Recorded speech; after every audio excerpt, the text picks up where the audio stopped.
अस्सलाम वालेकुम। उम्मीद है सब लोग खैर वफियत से होंगे और अल्लाह सबको बमा अहल वाल अपनी ज़ुबान में रखे। दोस्तों, मोटी मोटी तीन चीज़ों पे बात करनी है आज। सबसे पहले बड़ी खबर और अच्छी खबर जो अबुल हसन ज़ुल्करनैन साहब ने सज़ा दी थी इमरान को 10 साल कैद की। शाह महमूद कुरैशी और इमरान खान को वो मुअत्तल हो गई और इमरान बाइज़्ज़त बरी हो गया। एक उस पर बात करनी है और दो नंबर पे बात करनी है जो शोएब अख्तर साहब एक प्रोग्राम के पीछे या एक शाहिद अफरीदी के नक्शे कदम पे चल गई और उन्होंने अपने आप को ज़लील करवा लिया। एक उस पर बात करनी है। तीन नंबर में पे बात करनी है जो शेखुपुरा में एक सरकारी हॉस्पिटल में एक वाक़या पेश आया था एक औरत के साथ, उस पर बात करनी है। तो सबसे पहले आज की बड़ी खबर जो है उस पर बात कर लेते हैं। आज दो रुकनी जो बेंच था इस्लामाबाद हाई कोर्ट का, एक आमिर फ़ारूक और मियाँ गुल हसन औरंगज़ेब साहब। जो आपको पता है आमिर फ़ारूक साहब ने इससे पहले, ये पहला उनका फ़ैसला है जो मेरिट पे हुआ है। इससे पहले तो उन्होंने हमेशा पीटीआई के ख़िलाफ़ फ़ैसले दिए हैं, लेकिन ये पहला फ़ैसला है उनका जो मेरिट पे आया है और इमरान को बाइज़्ज़त बरी किया गया। 2 साल लगातार इमरान साइफर केस में ये हो गया वो हो गया, इमरान ने गद्दारी कर दी, इमरान ने मुल्क का नुकसान कर दिया, ये हो गया वो हो गया। वो अल्लाह ताला ने उससे, अल्लाह हक है, अल्लाह ने हक और सच की फतह होती है। और आज ऐसे ही देखने में आया और अदालतों ने, एक दो रुकनी बेंच ने फैसला दिया कि ये जो अबुल हसन ज़ुल्करनैन साहब ने जो फ़ैसला कहीं से लिखा हुआ आया था उनके पास, उन्होंने वो पढ़ा और मेरिट पे फ़ैसला नहीं किया और जल्दबाजी में ये केस सुनाया। ये किसी तरह भी केस नहीं बनता और ना सज़ा बनती है। अब शाह महमूद कुरैशी साहब तो फारिग हो गया, अगर नए किसी केस में उन्हें ना डाल दिया तो इमरान के बाद एक वो घटिया सा एक केस रह गया इद्दत वाला। इंशाल्लाह और किसी केस में मकसद अगर इमरान को अंदर रखना हुआ तो फिर तो बहुत सारे केस और बन जाएंगे। उनको अंदर रखना है जब अगर गवर्नमेंट का या जो मुल्क के करता धरता है उनका अगर प्रोग्राम हुआ उसको लॉन्ग टाइम अंदर रखने का, तो फिर तो इमरान बाहर नहीं आ गया। लेकिन मेरिट पे देखा जाए तो इमरान पे एक केस रह गया है, वो भी कितना लटकाएंगे, जितना मर्जी है। वो जज ही नस गया, क्या नाम है, शाहरुख जुमन या क्या नाम है उसका, वो भी भाग गया।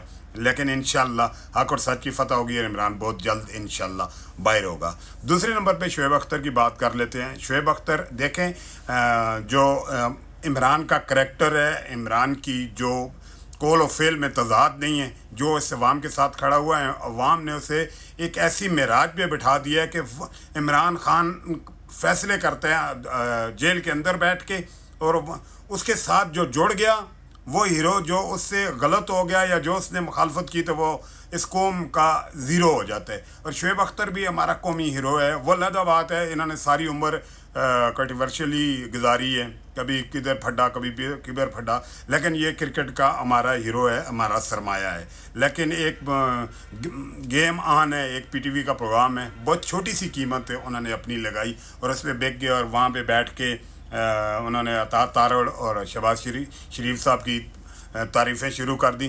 तो तारीफ़ें तो अवाम तब उनके पीछे खड़ी होती या उनको भी मानती कि जब ये अवाम के मैंडेट से आए होते। ये फॉर्म 47 से आए हैं, आपको पता है इनके कितनी एबिलिटी और कितने क्रेडिबिलिटी है इनकी।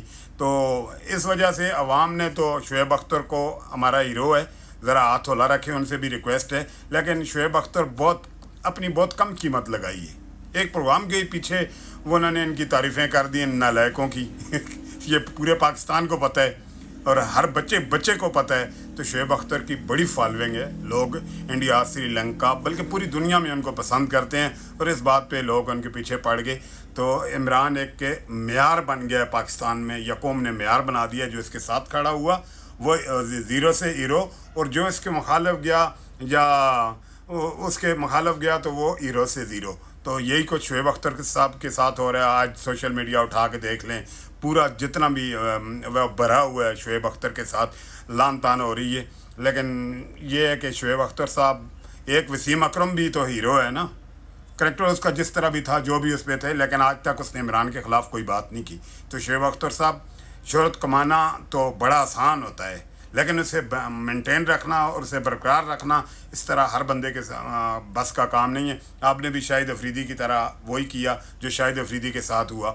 आप पीटीवी का खुद, उनके पास इतने पैसे नहीं है कि वो लोगों को सैलरी दें, तो उन्होंने कहा चलो जी इसकी इतनी फॉलोइंग है, लोग देखेंगे। तो ये उल्टा पड़ गया, उन्होंने उसके डेंटोनिक की तारीफ़ें कर दी और इसी तरह शहबाज शरीफ साहब की तारीफ़ें कर दी तो लोग तो ये बात नहीं मानते, तो ना ही उन लोगों की वोटों से वो लोग आए हुए हैं, तो उनके साथ भी ये हुआ।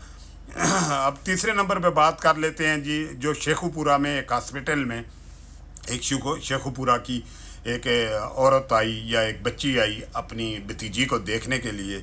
तो ये गिद्धों का माशरा है, ये दरिंदों का माशरा है। स्पेशली पंजाब की बात करूँगा कि पीके में बहुत फ़र्क है, मैं बलूचिस्तान में बहुत फ़र्क है। सिंध और पंजाब की बात करता हूँ कि यहाँ पे बहुत काम करने की ज़रूरत है। यहाँ अपनी बहनों बेटियों को कभी भी अकेला ना भेजें, उनके साथ एक मर्द ज़रूर होना चाहिए, क्योंकि ये दरिंदों का और गिद्धों का माशरा है। वहीं ऐसे ही हुआ हॉस्पिटल में, वहाँ पे जो चौकीदार था उसने उनको कहा जी फ़ाइल मुझे दें, और CCTV में भी नज़र आ रहा है कि वो फ़ाइल लेके गया है, और उसने मजबूर किया उस लड़की को, और उसके साथ जाके अपना घिनौना खेल खेला। उसके साथ जो 2 सहूलतकार थे वो पकड़े गए हैं। लेकिन ये चीज़ें उस वक्त तक ख़त्म नहीं होती जब तक चौको चौराहों में ऐसे दरिंदों को ये सज़ा नहीं होगी। उनको मैं ये हमारा कानून, हमारा सिस्टम ऐसा है, उन्होंने बाहर आ जाना है और फिर कोई और इस तरह घिनौना खेल खेल लें। इससे बेहतर है कि उनको चौकों और चौराहों में, इधर लाहौर में उनको सज़ा दें, किसी चौक में खड़ा करके उनको लटकाएं, ताकि लोग इबरत पकड़ें और लोगों की, बहनों की और बेटियों की इज़्ज़तें महफूज रहें। कोई चोर जाता है, किसी घर में घुसता है, जो चीज़ें रिपोर्ट हो रही हैं, जो रिपोर्ट नहीं होती उनको तो आप भूल जाएं कि वो कितनी होंगी। जो लोग इज़्ज़त की खातिर, इज़्ज़तदार लोग नहीं शो करते या पुलिस में नहीं जाते, तो वो देखें उसकी इज़्ज़त लूटी और उसके बाद उसने ख़ुदकशी कर ली। ये हमारे लिए लम्हा फ़िक्रिया है और ये माशरा फिर जीने नहीं देता। तो उसने बेहतर समझा कि मैं कल लोगों की लान तान सुनने से या इस तरह सुनने से उसने जहरीली गंदम वाली गोलियाँ खा के अपनी ज़िंदगी का ख़ात्मा कर लिया। तो ऐसे जो दरिंदे हैं उनको मेरी रिक्वेस्ट है गवर्नमेंट से, गवर्नमेंट की तरह है भाई, चलें फिर भी रिक्वेस्ट किस से करें, इनसे ही रिक्वेस्ट बनती है। एक रिक्वेस्ट है कि इनको चौकों और चौराहों पे सरेआम इनको फांसी दी जाए, ताकि लोग इबरत पकड़ें और ये माशरा पाक साफ़ हो इन दरिंदों से, उन गिद्धों से, जो ये गिद्धों का माशरा है। दुआ में याद रखिएगा। अल्लाह हाफिज़।